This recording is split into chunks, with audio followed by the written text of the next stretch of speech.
everybody, and welcome back to the MMA Split Pick Show for UFC 267. Back on Fight Island, 2 title fights. Technically, we all think Jan's the champ, let's be honest. So the 2 Jans on this card are as valid a champs as you can get, as far as I'm concerned. So we can say it's 2 title fights. 2, not just 1, but 2 featured outstanding bouts that we're all looking forward to. A great heavyweight clash, a great women's strawweight clash, and a lot of young up-and-coming fighters from a certain region who are probably going to put on a show. Lots of fun to be had, lots of picks to be done. It is just the 2 of us for this round. I don't know if Sly's going to get his picks across to us in time, but I'm probably going to edit this. We're recording on Wednesday. I'm probably editing this Thursday morning. So if I can get Sly's picks, I will add them in text as we go to the best of my ability or at the end, so everybody knows where everybody stands. Let's just have a conversation about these 2 title fights first and foremost. In fact, let's start with this. This is on in daytime hours for the United States. They're putting it on for the time that is most beneficial in Abu Dhabi. What this means for Europeans is we can actually watch this at a reasonable time. And for American fans, you're getting a pay-per-view for free. No $60, no illegally streaming this, just ESPN Plus, straight on. You can watch a great card. This is fantastic. So let's appreciate that for a little moment. Let me just put you up for a second. Is it just the Americans that are getting it for free? I believe so. To be honest, I haven't tested this, but I don't see them giving me a cheaper price than they do for making me watch it at 6 in the morning than I'm going to get watching it at 8 o'clock in the evening. I don't quite see how that happens. No, I just thought with them kind of going through subscription model essentially for the US crowd, maybe they were just going to kind of go worldwide with that. Because frankly, Fight Pass on the Xbox is an absolute joke. I don't watch fight nights on Fight Pass anymore. I stream them illegally because the quality is better, they're more reliable, and if it does shit the bed, it's so much easier and quicker to get it going again. And as we all know, you're doing nothing wrong because you've already paid for the service that you can watch it legally. So no one's getting hurt. My feelings get hurt. Yeah, that sucks. And it's a shame because Fight Pass on my TV, it's glorious. I mean, you just straight on the app, it keeps me logged in. Everything's easily accessible. It's a wonderful experience. I, in fact, despite being able to watch it free on DAZN, I paid for UFC 264 just so I could watch it on the Fight Pass and just enjoy, no problems, everything in English. And it was a fantastic experience. So have you tried watching it on your PlayStation? No, last time I checked, Fight Pass isn't available on PlayStation. That is possible. Which is the other kind of infuriating thing. If you're going to have this exclusivity with Microsoft and Xbox, like, why can't it just work? It is befuddling. It works so well on so many other devices. I'm not slating Fight Pass as a whole. It's just that right now I don't own a computer. Streaming it from my phone or screencasting it from my phone to my TV is very power draining. It also means I can't look stuff up in between fights. And, you know, frankly, it's just, I've got the Xbox is right fucking there. I mean, the Xbox is what I'm using to illegally stream it through browsers anyway. So I just don't really understand why it has to be that bad. It is frustrating, but the good news is that you still find a way to watch this stuff. You still watch these cards, and let's talk about this light heavyweight clash, because if you are a casual fan, or if you have a mate that's into mixed martial arts and they're trying to talk to you about watching this, and you say between this 38-year-old guy and this 41-year-old guy, and you show pictures and you show the records and all the rest, it's not going to turn any heads. But for us fans that know, this is like a Hollywood movie story in my mind. I mean, you've got these 2 guys that have had so many setbacks, have had so many points in their career where they could have gone, it's just not going to happen for me. I'm past my prime. It's over. And it's at that moment that they've put in the best form of their career and deservedly got to a point where in a division that is starting to fill with young, talented fighters, it's these 2 guys undisputedly as champion and undisputedly deserving of the number one contender position. And you know that because if Dana had any other option that he could get away with than making a 38-year-old guy fight a 41-year-old guy, knowing full well that there is a strong possibility Glover Teixeira retires as soon as he wins this, if he wins this fight, that or loses this fight, that is certainly possible. He's only made this because they've forced him, and they forced him by being spectacular in very different ways. I think Jan has, I would certainly say, been way more dominant in his run to the title, and particularly in his 2 title fight wins at the moment. To be, I know he's a middleweight, but to beat Izzy the way he beat him in a technical fight and to figure out a way to clinch it in those last 2 rounds, and the way he took down Dominic Reyes and knocked him out. Luke Rockhold, Corey Anderson, who we know how good Corey Anderson is. Look at what he's doing in Bellator, a guy that's in his prime. It's so impressive and it's so intelligent, and his experience is being so well utilized, and he's keeping himself very safe in these fights. Glover equally uses his experience a lot, but a lot of his recent fights, I feel, has been him having to come back from getting wobbled, from getting rocked, from being in very poor positions and finding a way to win. It is without a doubt impressive. But what it tells me is that I know Glover's going to get hit in this fight. I know that. And I know he's probably going to get hurt. I don't know if Jan is the guy that you can get away with making those kind of mistakes. Do you see what I mean? Well, yeah, it's really quite simple. He's 42. He was never the most fluid of strikers. And, he hasn't been knocked out since Gustafsson. And that wasn't too long after the Rumble knockout. Jan doesn't hit as hard as Rumble. And Jan's not going to put on a striking clinic like Gustafsson. But between the power and the volume, Glover Teixeira can handle guys like this very well when they have almost zero grappling or takedown defense, kind of like a young Fabio Maldonado, the way he handled him. Glover Teixeira, he's got the skills to deal with guys that have a powerful, pressure, scrappy kind of style. It is technical, but he throws in these haymakers that it's just, he doesn't really care if it connects, you're going to sleep. And Teixeira generally handles those guys okay, but I just feel like Jan's not going to let him take it to the ground. He's not going to give him much respite up in the clinch. Teixeira's going to hang on for a while. I don't think it'll be an early knockout, but he is going to get rocked so many times. Like you say, he gets caught. And it takes a lot to put him away. Gustafsson had to land something like 3 heavy uppercuts late on in their fight. Rumble just the one, but Rumble's Rumble. Yeah, it's going to be a fun fight. And I know what you mean about like the kind of fairy tale ending. Win or lose, he should retire. I don't think win or lose, he will. I don't know how many fights he's got left on his contract, but I think Glover Teixeira is going to fight until he's 50 if they'll let him. But yeah, it's the state of the division. Since John Jones left, they did kind of try to avoid this matchup with the Izzy fight, the super fight. I don't know if Dana White seriously thought Izzy was going to win that one. And I don't really know what he thought it was going to mean for the future of the light heavyweight division.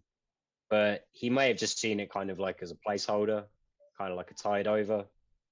I mean, who you got coming up the rankings? Yuri Prochazka. Yeah. And then after that, a lot of guys, both the Teixeira and Blachowicz have beat. Santos, Reyes, Uzdemir. Yeah, I mean, they're going to have the same problem if Prochazka beats the winner of this one. They haven't got a lot of contenders coming through, but man, this feels like Damian Maia back in the day. Just forever being held away from that title shot. Glover's finally getting it. It's unfortunate that at his age, he couldn't have got a better matchup stylistically. Jan's going to be too much Polish power for him. It's going to be brutal. It's not just about the power for me. It's that, look at this Santos fight. Even look at the Kutalaba fight. Look at the Anthony Smith fight. They didn't fight intelligently after hurting him. Each and every single one made mistakes. I don't think Jan makes those mistakes. I think he's so patient. I think he's got that experience, that trust in his cardio, that trust in his ability, that he's not going to rush in and make that mistake because he learned it the hard way against Thiago Santos. And since then, he's been a completely different fighter. Yeah. He knows he can put him away. And so I just don't see him getting himself in the position where Glover's able to just kind of like get under him and get a double leg and take him down or land one of those haymakers. I just don't. It's not that it can't happen. And I'd certainly say if Glover can get him to the ground, I know obviously Jan's a black belt in jiu-jitsu, but Glover can certainly has the ability, if he gets him with 4 minutes time to work, maybe rocks him and gets him down, he could definitely submit him. But it's going to be very difficult to get it to that point. And I think, there's a big jump between 38 and 42. I don't care who you are. And, Jan just hasn't taken the same kind of damage. I mean, look at his last few fights. He really didn't take any damage against Izzy, didn't take any damage against Reyes, didn't take any damage against Anderson. The Jacare Souza fight, he was being wrestled, he wasn't really being hit. Luke Rockhold, he knocked Spark out. So, he's not really gone through a lot of wear and tear in that period. No, and he also doesn't need to worry about the mistakes as much because of how much harder he hits. Teixeira hasn't fought a power puncher like this since Cannonier. I think Cannonier was after the Rumble fight. So it's been a while since he's been hit this hard, and he's going to get hit very hard. Man, I love Teixeira. Nothing would make me happier than seeing him hoist the gold in his final fight. But yeah, I kind of felt like a dick for not picking Blachowicz by decision, but I just think it's going to be a knockout, bro. 4th, 5th round, but knockout. I agree. I think it might not even go that long. I could see, I'm going to call that. I'm going to say 3rd round TKO for Jan. But love Glover Teixeira. Win or lose, I'm so happy that he got this shot. It's so well deserved. Win or lose. I mean, that's the thing about this fight. It's like, I really like both of these guys. They both have a similar kind of story. And there's certainly an element of me that wants to kind of say, well, Jan's already had the moment. How great would it be for Glover to have the moment as well? But I kind of feel like Jan still has a lot more to offer the sport. I think he's got a few more years extra in him. I think he's still in his prime in a way that I don't think Glover quite is. And I think he's going to win this fight. For fucking sure. Yeah, Jan's like a late bloomer. Plus, to the heavier weight classes, you get a bit more leeway. This is going to be his 37th fight. So, it's not young, but, he could easily go 5, maybe 10 more. Doesn't matter on the fights if you knock everybody out without getting hit that much. Oh, no. At this age, I'm sure the training camps add up as well. You say that, but I also think guys are getting much more intelligent about how they manage these things in camp. Yeah, but it goes back to when we were talking about Darren Till, and I said everyone's injured all the time. When you're training injured all the time, there's training smarter. There's at one end there's shooter box, Militich fighting systems, sick jitsu, just knocking 7 bells out of each other 7 days a week, which is insane and ridiculous. And then there's smart training, but there's a big difference in the wear and tear there. But it's not like doing yoga 3 times a week, running and stretching every day. It's you putting your body through a serious fucking workout and taking a lot of knocks. Hey, either way, all we're saying is Jan's a lot fresher than his face might say, and our Polish power is for real. Without a doubt. Let's move way down the weight classes to our interim title fight. Petr Yan is taking on Corey the Sandman Sandhagen. This is an outstanding fight. Yeah. Fair play to Corey. It's a lot more exciting than the potential rematch, sorry. Very few guys get a title shot off a loss. But when the fight's that close against somebody like TJ Dillashaw, and a lot of people think he won, sometimes luck just goes your way. You know, sometimes what feels like the worst luck on one night can actually end up becoming great luck down the road. And I think there's an element of that for Corey here. He deserves it. There's no question about it. Say what you are. I don't want to talk about Sterling on this one. He hasn't covered himself in glory. I actually am more forgiving of this recent pullout of the fight compared to when he first got the surgery. And here's why. He's had this injury for like 10 years and he's fought most of his career pretty well. And he picks this exact moment that he decides it has to get fixed. That's a bitch move. The fact that you have complications from that surgery that you can't foresee once you've made that decision, I have a more understanding for. It's a double jeopardy thing. I don't want to hit the guy twice for effectively what boils down to the same poor mistake.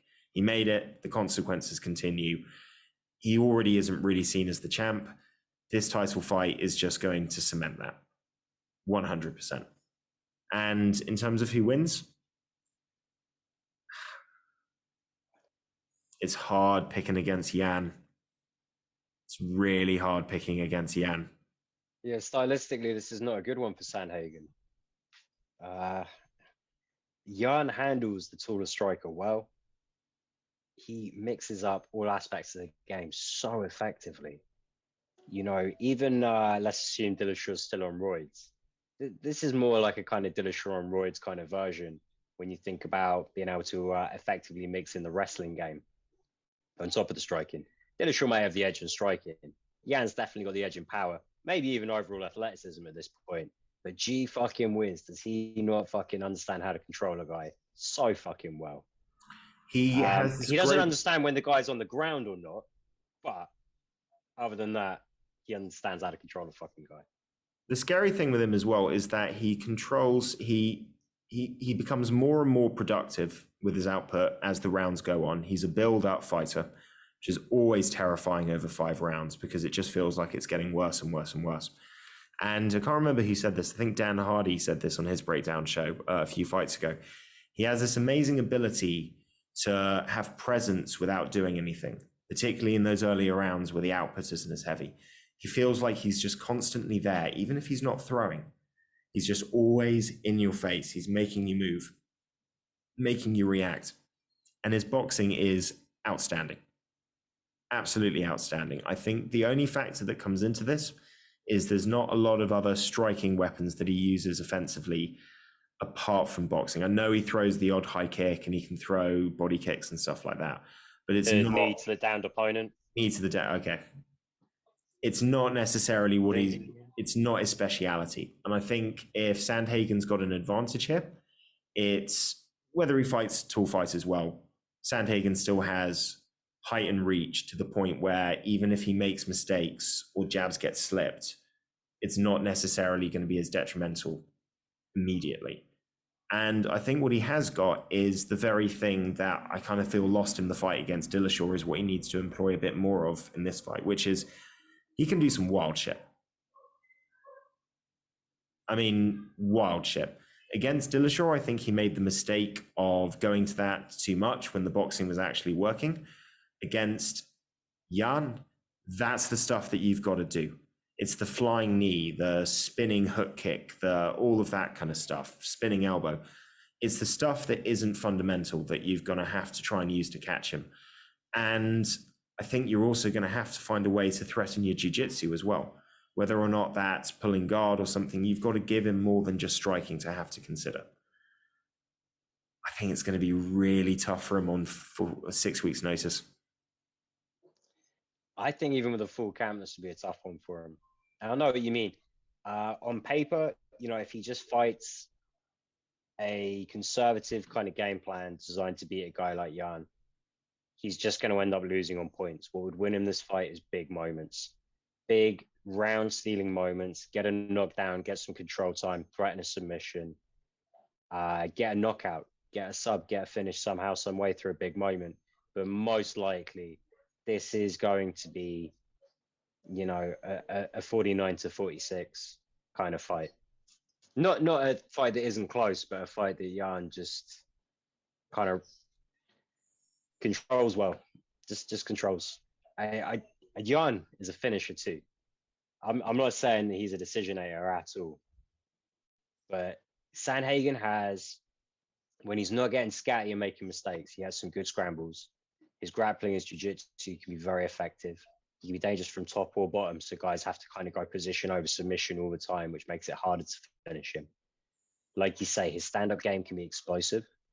I know what you mean. Like you're saying, like what lost in the fight against Dillashaw is what he needs to employ here, but he needs to have the middle ground between what he would like to be doing with his striking game and with what is actually going to be effective here. It's going to be such a tough one for him. I'm not saying that Sandhagen would be a bad pick. If you're looking for a lively dog, it's a bet on this weekend. Makes a lot of sense, but for the pig show, like, fuck no. I got to say, Yan by decision. I'm saying TKO. Late, very late, because I think here's the thing. If Corey's down and he knows he's down, I honestly think the mentality he's been going into the fights in the last few fights, I think he just goes for it. I think he goes hell for leather and just chucks caution to the wind. And I think he quite possibly. I think Yan, as the fight goes on, is just going to be controlling him as much as possible with the ground game and the clinch work. And I think Corey's going to be hard to finish. On the ground, I think he's going to be able to threaten enough to stop Yan just going for pure ground and pound. He's not. It'd be crazy if he got submitted in this one. On the feet, anything could happen. I'm just hedging my bets though, and I'm thinking these guys are smart enough to avoid the silly shit. I think Yan decision, but a Yan knockout sounds good too. Yan anything sounds pretty good. Sorry, Corey. Okay. This is a fucking boss move, if there ever was a boss move. Oh, what did I do? No. Anyone willing to fight Islam Makhachev is already a G, because a lot of people aren't. But to fight him on 4 weeks' notice, literally a month after you just fought, stayed in the country, didn't go home, stayed in America, flew to a different country from America. You're a man who can't go home yet to take this fight. You're demanding it's 5 rounds against Makhachev. This is a boss move from Dan Hangman Hooker. Win or lose, I think this guy has cemented himself as an absolute fan favorite with this, if he wasn't already. Well, it makes a lot of sense. I mean, stylistically, being Dan Hooker, you don't want to go up against the guy that just has great takedowns and top control. It's a miserable fucking timeout. But if you're going to do it, and it's the right thing to do to try and snatch all that thunder away from him, 4 weeks probably is better than having 10 weeks. I mean, shit, better than having a year. Because instead of concentrating your camp on how to defend takedowns or how to get back up, just going to be working on what they do. Just going to be working on trying to land that long fucking knee he's got. He's not going to be inside his head as much. I think it's perfect. In a 5-round fight, well, shit, you were never going to win this one on points. Give yourself more time to find that knockout. It's just smart business. God bless Dan Hooker for doing it. I couldn't agree more. On this side, I think he agrees with you as well. He said that 3 or 4 weeks is kind of a lot easier than 10 weeks. And some of his quotes about this have been absolutely brilliant. Anybody that makes a reference to an Arnold Schwarzenegger movie or a Rocky movie gets points in my book. And he's just like, he's a man. He bleeds. What did he say? He said he puts his trousers on just like me, I'm sure, every single day. There's nothing special. And I love the attitude. It's not the man you got to worry about. It's all the techniques he's built up over the years. The flip side of this is, though, man, Makhachev has never fought anybody of Dan Hooker's level. No. That's interesting. And also, what do people often say about Makhachev? He doesn't quite do what he does in the gym in the octagon. Now, maybe that comes with time and experience, but there hasn't been. That's the one thing everyone at AKA says is, you guys have never even seen close to what he does. You haven't seen close. He is so much better than that in the gym. It's like, it's not that I don't believe you. I do. I'm sure he is. Doesn't matter if you don't produce it in the octagon. Doesn't count on your record in the gym. I mean, do you remember who Mikhail is? Quicksand. Yeah. Yeah. Not a lot of people do. You don't want to be that guy that is a world beater in the gym and then has an average fight career. It's just, yeah. And to be fair, if Makhachev is leaving something out, it's kind of scary because the kid's doing pretty fucking good still. He's very varied. We've talked about this before. He's not the Khabib explosive, just going for the double legs. He doesn't quite have the explosivity, but what he has instead is judo trips and a variety of different throws in the clinch from distance. I'd say his striking we've seen is a little bit more crisp. He has a little bit more willingness to stand and trade with people, particularly in a 5-round fight. So he's a very well-rounded fighter, but he's also not invincible. And you can't know 100% until you've seen them do it against the best. And we've seen Hooker against the best of this division, the very top of this division. And he hasn't always won, no. Fuck me, he's been in those fights a lot of the time. And he's learned from those experiences, and he's had his moments as well. Obviously, I'm, still going to pick Makhachev because you have to. I mean, you just fucking have to. You've changed your mind about that one, haven't you? I haven't. The batshit craziness is getting further down the card. Okay. Yeah, you're trying to think about it now. No, I know who it is. No time, yeah? Yeah, okay. Not just no time. Right. Yeah, You'll see. All right. Yeah, you're right. Makhachev, you kind of have to pick him. He's not a freak superhuman athlete. He isn't Khabib. But technically, this guy's so fucking sound. And I want Hooker to win. I really want Hooker to win. It's not because I don't like Makhachev. It's just that, you just can't help but root for Dan Hooker. He's a man without a country. Makhachev's got a whole goddamn team. He's got a whole nation behind him. They want him there. Yeah, man. I think I'm trying to remember what he said about it. I saw Islam make a comment about the fight earlier this week, and Makhachev just kind of put into my head perfectly why Dan can't win this fight. And now I can't find the article.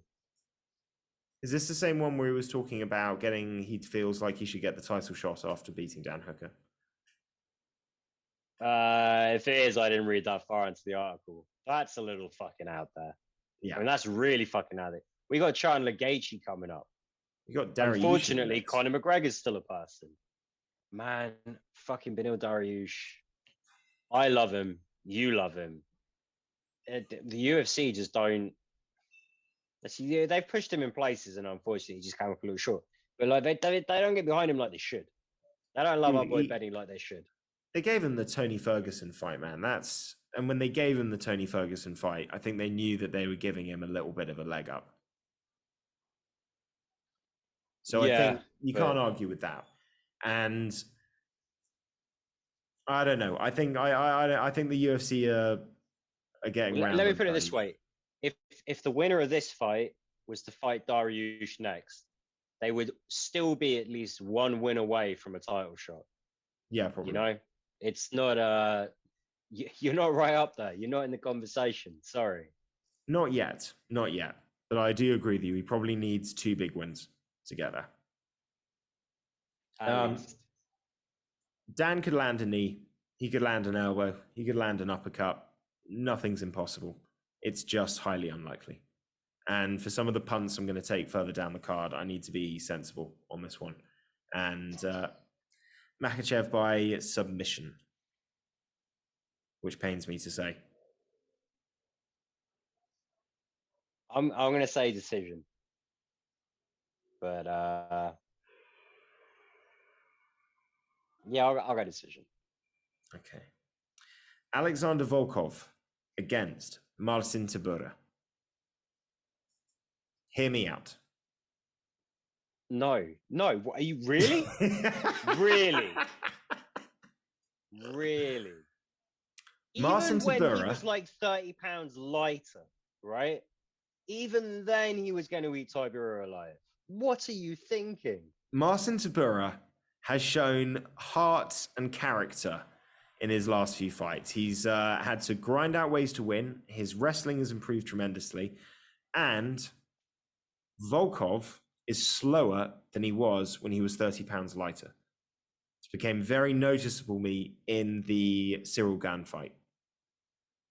I think it's affected his effectiveness. He was never that quick. He was more technical and long. And yeah, he is slower and he's a lot easier to hit. But if you aren't bringing the same war chest that Cyril Gane is, unfortunately, he's going to fucking jab you up and land some nice straights and hooks and uppercuts that really at 30 pounds heavier, he just lands fucking beautifully. I think Marcin Tybura is a little bit being fed to the wolves on this one. He does pull it out of the bag. You're right. He has got a lot of heart. We're not writing a fucking Disney movie, though. As much as I like and respect Marcin Tybura, this is not his night. I don't understand. Unless all he's been doing the last 8-10 weeks is just sort of channeling Curtis Blades and practicing double legs. Apologise, don't know who's didn't see that one coming. Yeah, my girlfriend owns a dog. Well, Josh puts himself on mute. I am going to make a case for Marcin Tybura. He wrestles. Volkov does not have the best takedown defense. He's also going to be low on confidence from the Cyril Gane loss, which was a little bit devastating for him. And at this same point last week, when I picked Alex Caceres and you picked Sting Choi, I was getting the same reaction from you guys. What's Matt doing? This doesn't make sense. Caceres, yeah, okay, he's been on a win streak. Who's he really beaten?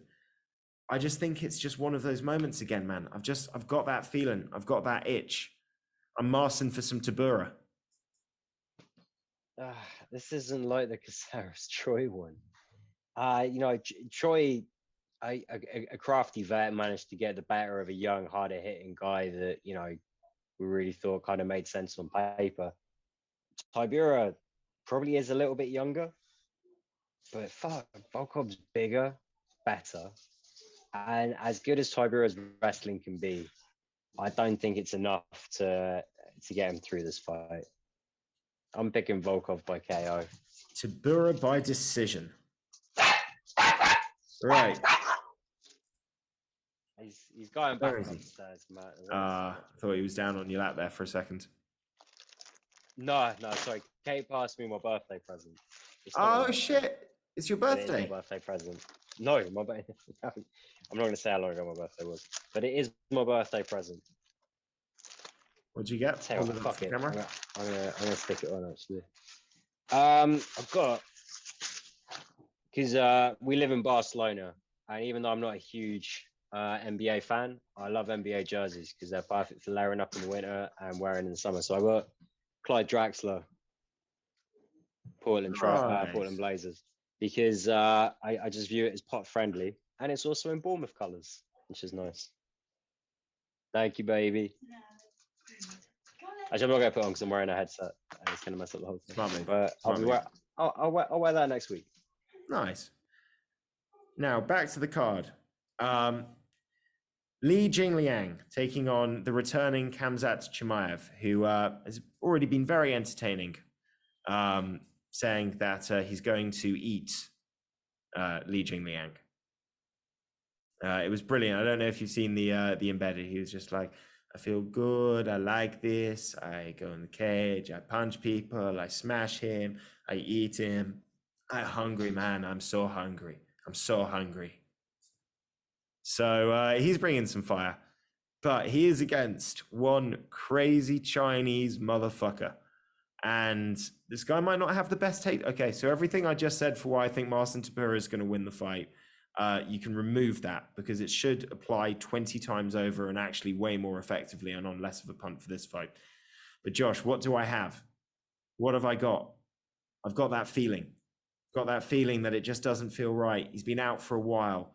He hasn't really beaten anybody that we know of, or that matters, or that's any good, apart from GM3, and he had a bad night, and he's always been a little chinny. Li Jingliang's going to come to fight, and he only needs one punch.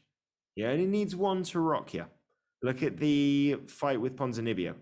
That man can put your lights out, and he's not going to stop fighting. The only problem with him is he's a little inconsistent. He can have great nights, and he can have terrible nights.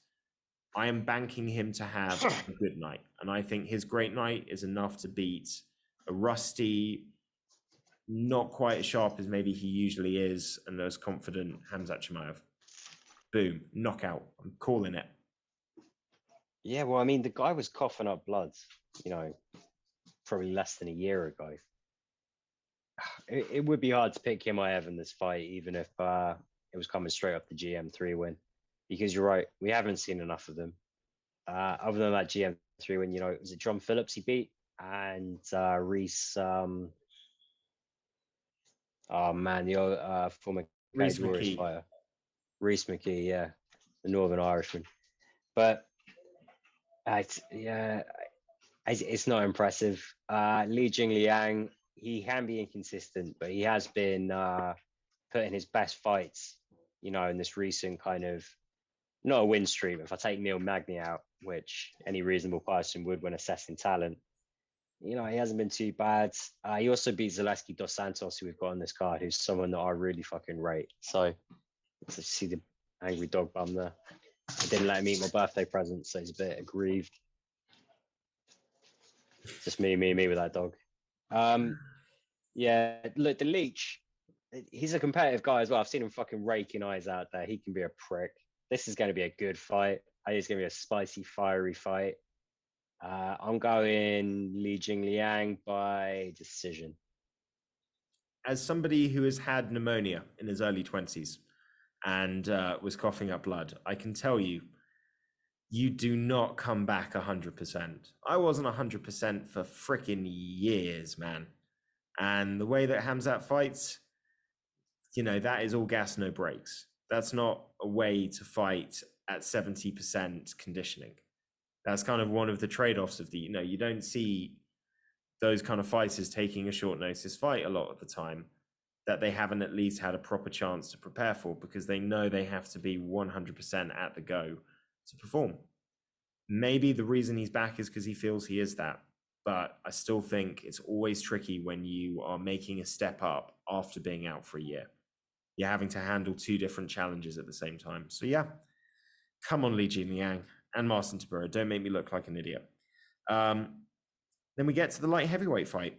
Ankalaev taking on Volkan Oezdemir. One of these guys is on one hell of a run of form. The other one of these guys, fuck me, needs a win. I mean, yeah, if No Time loses this one, I don't know if he ever gets back into contention, This is a fucking must win if he wants to stay relevant. And it is for that reason, Josh, that I'm backing this old savvy vet to find a way to beat this admittedly incredibly impressive, dangerous, scary human being whose only blemish on his record is a miracle submission last second from Paul Craig, which, I still think he stares up at his bedroom ceiling at night, just seeing flashes of him tapping just before the 1 second mark. A less athletic man inevitably would have tapped slower and thus won that fight. He just trains too hard. We love Paul Craig, so I fucking love that fight. That's one of the best moments ever. I think that was the night that Volkov knocked out Verdum as well. I think that was on that London card. That was a good night. Volkov, Ankalaev, my picks are coming in, mate. Are you really picking Oezdemir here? Can I be perfectly honest with you, Josh? You changed your mind. I actually changed my mind on the Dan Hooker fight, and because of that, I felt obliged to give a different answer as to why. I'd said I was going so crazy, and this was the fight that I changed to. The other two, my crazy ones, were meant to be Hooker, Tabura, and Li Jingliang, But then you acted so unimpressed with the Li Jingliang pick when I said it that it kind of made me lose confidence. So I did create the impression that I was picking Volkan Ozdemir. I am actually picking Ankalaev for the first time. I don't think I've ever picked him before. I've always wanted him to lose. And, did you pick Kutalaba then? Oh, Matt. I think I did. I think I did. I wanted Kutalaba to win. Quite often my picks are different from my bets as well. If I put a bet on, it's very often the opposite of what I've said on the show. Well, there's no points for dogs on the pick show. Do you know what I mean? True. That'd be interesting though if we did. I'm not going to overcomplicate things. Problem is, getting the picks right is hard enough. Dude, if we were doing NFL picks, I think that could kind of work if we factored in the spread. It's really hard to do a spread with MMA. Yeah. Well, I mean, do you ever watch anything better with Verzi and Bill Burr? No. So when they do their NFL pick show, they pick 4 against the spread. So they don't pick the winner. They pick them to win or lose by the spread, to cover or not cover. I mean, like if someone was like a 2-1 dog or something, award double points for picking a dog, but it's going to make things unnecessarily complicated. Like yeah. I have a hard enough time remembering who I picked. Better left unsaid. Ankalaev's obviously going to win this one. Volkan Ozdemir is he's low on confidence. I don't think he's actually that good. I think he kind of benefited from being a new face that knocked out a couple of older names up a stagnant division. And in reality, I think all of the guys, correct me if I'm wrong, everyone he's fought that's higher ranked than him, he's lost to currently. Anthony Smith, Yuri Prochazka. I don't know. I would have assumed that OSP, Sakharov, and Manoa were all ranked above him. Like I think Manoa was supposed to get a title shot with that win. No. Not at the time he beat them. I'm talking about right now. Oh, right. Sorry. So everyone that he's lost to is ranked higher than him. Prochazka, Reyes. Is Smith still? Yeah, probably. 6, I think, Smith. So yeah, DC. Obviously, we're not going to count because he's retired. But yeah, everyone he's lost to is ranked higher than him. And some of these fights were close fights. The Reyes fight was a close fight. Smith fight was a little back and forth. You know, he took Anthony Smith into some deep water before Smith pulled out that choke. DC fight, he just looked completely overwhelmed. The thing is, though, you know, he kind of, when he wins, it tends to be sort of landing that, you know, that hook nice and early. You know, the Sakharov fight, the Manoa fight, the Latifi fight. If he's forced to go to decision, it can be very back and forward. He likes to fight as if he's going to finish fights. Like he says, he's got no time. Man, Ankalaev is a fucking beast. He is an MMA machine. If only he taps slower. But Ankalaev, yeah, I want to make an argument for Ozdemir. Kind of a fan of Ozdemir. I love his whole story coming in. You know, he was like the only cunt they could find to spar with Rumble, and he did it forever. And they were like, "Wow, we never find anyone that says yes to like a second session, let alone becomes his full-time sparring partner." He came into the UFC, started murking people, but he still has so far to go. Ankalaev, I really just kind of view it as him kind of trying to do a make or break fight for any kind of second title shot. This is like the worst fucking guy to do it with. Yeah. I mean, shit like this, Jimmy Crute, just stay away from these guys. Just find someone that's going to want to swing with you and hasn't got much of a chin. Wait for that Johnny Walker call. What are you doing? That wouldn't be a bad fight. For this one, I'm picking Ankalaev by knockout. And let's move on to the prelims because the prelim headliner is a banger. Amanda is making her return. That's Amanda Ribas taking on Verna Jandiroba. This is one of those fights to pick that I look at and I think should be, immediately you look at it and think that's an easy pick. And then you really think about it and you're like, I've never seen Jandiroba not be in a fight. I think she only lost twice. One of the losses to Mackenzie Dern was a really good fight. You know, she more than held her own, even though she did get overwhelmed and ended up losing. She certainly had her moments. And Hebas, you want to talk about a layoff? Hebas was meant to fight. Her last fight was at the start of the year. She's had like 3 or 4 different fight books. They've been cancelled because of COVID or the opponent getting COVID or injury setbacks. So she's had That's a a while good thing out. because she got rocked twice in that last fight. True. And the time off is going to be her friend. Yeah. You make a point there. You make a point. But even so, when you're a young fighter and you're making your progression and you've hit the UFC and you're getting all of these wins, and then you get knocked out twice in the same fight, that stuff can affect your confidence, particularly when you don't have that ability to kind of maybe get back in as quickly as you would have liked to. And the one thing I'd say with having to fight Jan Dodova, she is fighting somebody that has the potential to match her at the very least on the ground. Whereas if you look at maybe her being matched up against Angela Hill, I always kind of felt that was a matchup where as long as she got close and into the clinch, she could pretty much dominate that fight. It was a much more winnable matchup for her, stylistically.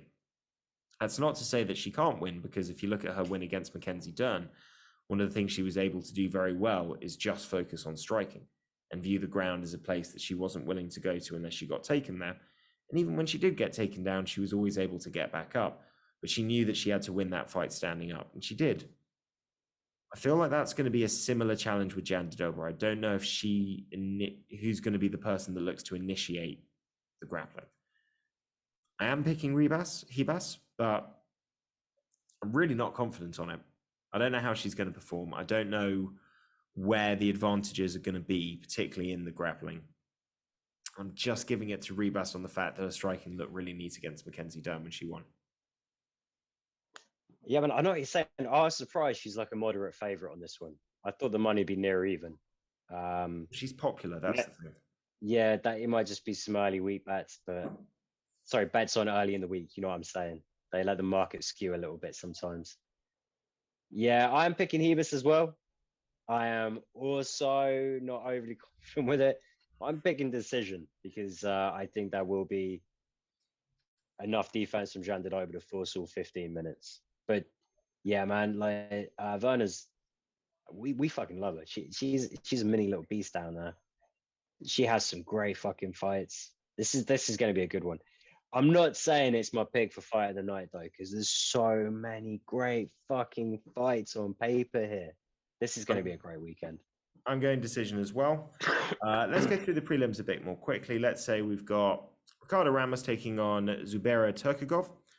I actually like Ramos in this one. I think Turkogov has been a little stop and start. Sometimes he's looked good. He's had a couple of misses as well. Ramos beat Bill Algeo, who I really rate. I just think he's got this. I think he's going to win by decision.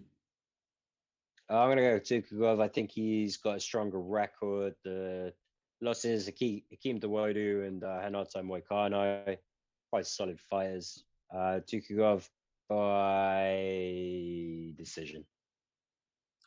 Next up after that, we have got Kopilov taking on Albert Derive. I think Derive is making his UFC debut. Is that correct?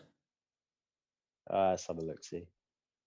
Kopilov, I don't recognize the name, but Kopilov is coming off the loss to Carl Roberson. So he was undefeated before that. He's bouncing back. I don't really know either guy very well. I remember the Roberson fight, but I haven't seen anything of Derive. I'm just going to go with Kopilov. Sometimes the first fight in the UFC is difficult, particularly against an experienced guy. I think second one might be a bit easier for him. I'll say decision win. All right. Yeah, Derive had the win on the Contender Series. This is his full UFC debut. I'll go Derive by sub.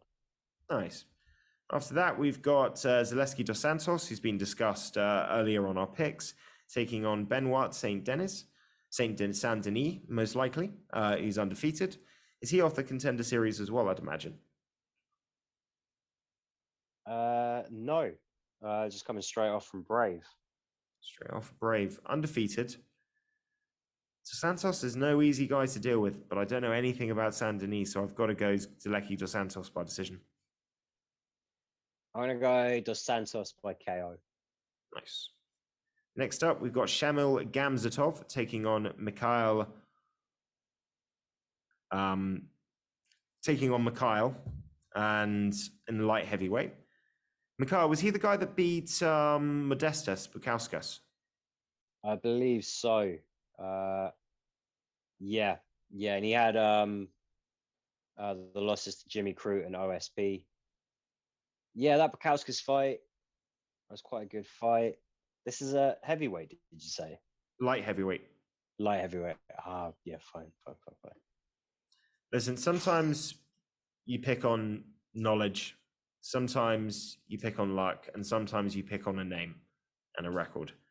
And Shamil Gamzetov at 14-0 sounds far too terrifying to lose to Mikhail. So I'm going Gamzetov by TKO.